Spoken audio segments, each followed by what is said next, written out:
ಆ ಜಾಗಕ್ಕೆ ಹೋಗ್ಬೇಕು ಅಂತ ಹೇಳಿ ಅವರುಗಳಿಂದ ಇದೆಲ್ಲ ಹೊರಗಡೆ ಎಕ್ಸ್ಪೋಸ್ ಆಗಿರೋದು. ಇಷ್ಟು ದಿವಸ ಆಗದಿರೋದು ಈಗ ಯಾಕೆ ಬಂತು? ಈಗ ಸಿಡಿ ಮ್ಯಾನುಫ್ಯಾಕ್ಚರ್ದು ಮುಗೀತು ಕತೆ. ಈಗ ಮೂಡಾದ ಕಾರ್ಯಕ್ರಮಗಳು ಪ್ರಾರಂಭ ಆಗಿದೆ.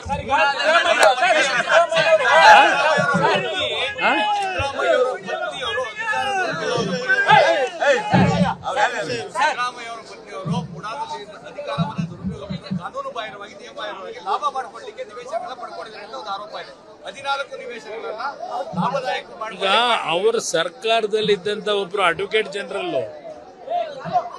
ಅಡಿಷನಲ್ ಅಡ್ವೊಕೇಟ್ ಜನರಲ್ ಆಗಿದ್ರು, ಅಡ್ವೊಕೇಟ್ ಜನರಲ್ ಗೊತ್ತಿಲ್ಲಪ್ಪ, ಈಗೇನು MLA ಆಗವ್ರೆ. ಇವತ್ತು ಅವ್ರ ಪರವಾಗಿ ಏನೋ ದೊಡ್ಡ ವಕಾಲತ್ ವಹಿಸಿದ್ದಾರೆ. ಮಾಧ್ಯಮ ಸ್ನೇಹಿತರ ಮುಂದೆ ಬಹಳ ದೊಡ್ಡ ಮಟ್ಟದ ವಕಾಲತ್ ವಹಿಸಿದ್ದಾರೆ, ನೋಡಿದ್ದೀನಿ. ಏನೇನು ಹೊರಗೆ ಬರುತ್ತೆ ಕಾದ್ ನೋಡೋಣ ಅಂತ. ಆ ಥರ ಏನಿಲ್ಲ. ಇದು ಏನೇನು ಆಗಬೇಕು ಆಗ್ಲೇಬೇಕಲ್ವಾ?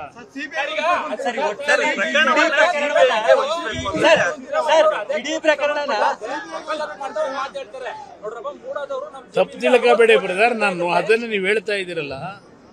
62 ಕೋಟಿ ನನಗೆ ಮೂಡಾನೇ ಕೊಡಬೇಕು, ಕಾಂಪನ್ಸೇಷನ್ ಸರ್ಕಾರವೇ ಕೊಡಬೇಕು ಅಂತ ಹೇಳ್ತಾ ಇದ್ದಾರಲ್ಲ.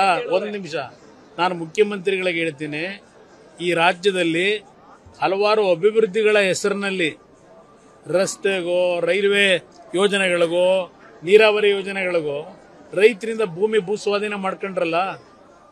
ಆ ರೈತರು ಬೀದಿಲಿ ಇನ್ನೂ ಅಲಿತಾ ಇದ್ದಾರಲ್ಲ, 106 ಜನ, ನಮಗೆ ದುಡ್ಡು ಬರಲಿಲ್ಲ ಅಂತ ಹೇಳಿ. ಇವತ್ತು ನಿಮ್ಮ ಆಸ್ತಿ, ಅದು ಆಸ್ತಿ ಯಾಕೆ ತಗೊಂಡಿದ್ದೀರಿ ಅನ್ನೋದು ಗೊತ್ತಿದೆ. ಅದಕ್ಕೆ 62 ಕೋಟಿ ನೀವು ಡಿಮ್ಯಾಂಡ್ ಮಾಡ್ತಾ ಇದ್ದೀರಿ ಸರ್ಕಾರವೇ ಕೊಡಬೇಕು ಅಂತ ಹೇಳಿ. ಆ ಅಮಾಯಕರು ರೈತರು ಭೂಮಿನ ರಾತ್ರೋರಾತ್ರಿ ಭೂ ಸ್ವಾಧೀನ ಪ್ರಕ್ರಿಯೆಗಳು ಮಾಡ್ಕೊಂಡು ಅಭಿವೃದ್ಧಿ ಹೆಸರಿನಲ್ಲಿ ಬೀದಿಗೆ ನಿಲ್ಲಿಸ್ತಿರಲ್ಲ. ಅವ್ರಿಗೆ ಪರಿಹಾರ ಕೊಡಬೇಕಾದ್ರೆ ಯಾವ ರೀತಿ ನೀವು ರೇಟ್ ಫಿಕ್ಸ್ ಮಾಡಿದ್ದೀರಿ, ಯಾಕೆ ಕೊಟ್ಟಿದ್ದೀರಿ? ಪಾಪ ನಿಮ್ಮ ಧರ್ಮಪತ್ನಿಯವ್ರಿಗೆ 62 ಕೋಟಿ ಏನು ಕೇಳ್ತಾ ಇದ್ದೀರಿ? ಆ ದೇವ್ರ ಮೆಚ್ಚನ ಅನ್ನೋದನ್ನ ನಿಮ್ಮ ಆತ್ಮಕ್ಕೆ ಪ್ರಶ್ನೆ ಮಾಡಿ.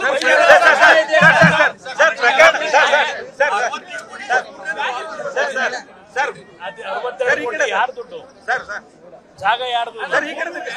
ಆಮೇಲೆ ಆ ಜಾಗಕ್ಕೆ ಹೋಗ್ಬೇಕು ಅಂತ ಹೇಳಿ ಅವರುಗಳಿಂದ ಇದೆಲ್ಲ ಹೊರಗಡೆ ಎಕ್ಸ್ಪೋಸ್ ಆಗಿರೋದು. ಇಷ್ಟು ದಿವಸ ಆಗದಿರೋದು ಈಗ ಯಾಕೆ ಬಂತು? ಈಗ ಸಿಡಿ ಮ್ಯಾನುಫ್ಯಾಕ್ಚರ್ದು ಮುಗೀತು ಕತೆ. ಈಗ ಮೂಡಾದ ಕಾರ್ಯಕ್ರಮಗಳು ಪ್ರಾರಂಭ ಆಗಿದೆ.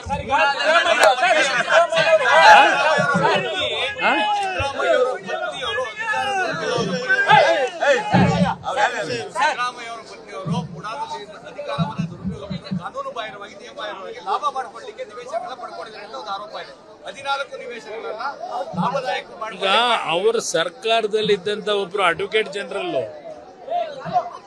ಅಡಿಷನಲ್ ಅಡ್ವೊಕೇಟ್ ಜನರಲ್ ಆಗಿದ್ರು, ಅಡ್ವೊಕೇಟ್ ಜನರಲ್ ಗೊತ್ತಿಲ್ಲಪ್ಪ, ಈಗೇನು MLA ಆಗವ್ರೆ.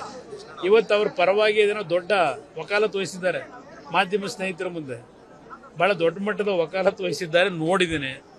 ಏನೇನು ಹೊರಗೆ ಬರುತ್ತೆ ಕಾದ್ ನೋಡೋಣ ಅಂತ. ಆ ಥರ ಏನಿಲ್ಲ. ಇದು ಏನೇನು ಆಗಬೇಕು ಆಗ್ಲೇಬೇಕಲ್ವಾ?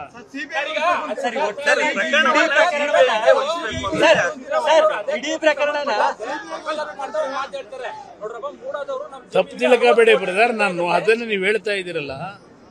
62 ಕೋಟಿ ನನಗೆ ಮೂಡಾನೇ ಕೊಡಬೇಕು, ಕಾಂಪನ್ಸೇಷನ್ ಸರ್ಕಾರವೇ ಕೊಡಬೇಕು ಅಂತ ಹೇಳ್ತಾ ಇದ್ದಾರಲ್ಲ. ಒಂದು ನಿಮಿಷ, ನಾನು ಮುಖ್ಯಮಂತ್ರಿಗಳಿಗೆ ಹೇಳ್ತೀನಿ,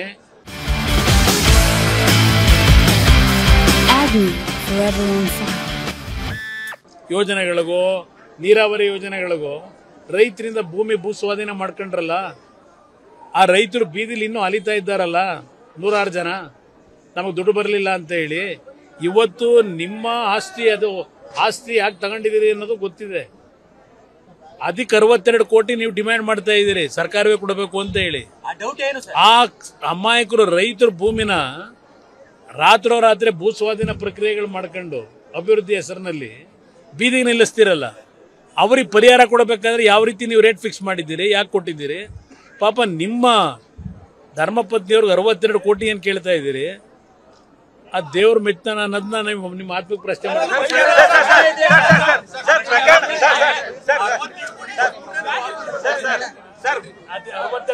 ಯಾರು ದುಡ್ಡು, ಜಾಗ ಯಾರ್ದು?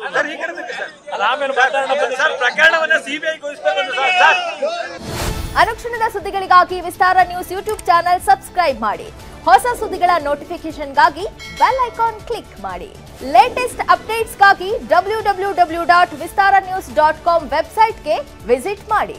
ಅಂಗೈಯಲ್ಲೇ ಜಗತ್ತಿನ ಸುದ್ದಿ ತಿಳಿಯಲು ವಿಸ್ತಾರ ನ್ಯೂಸ್ ಕನ್ನಡ ಆಪ್ ಡೌನ್ಲೋಡ್ ಮಾಡಿ.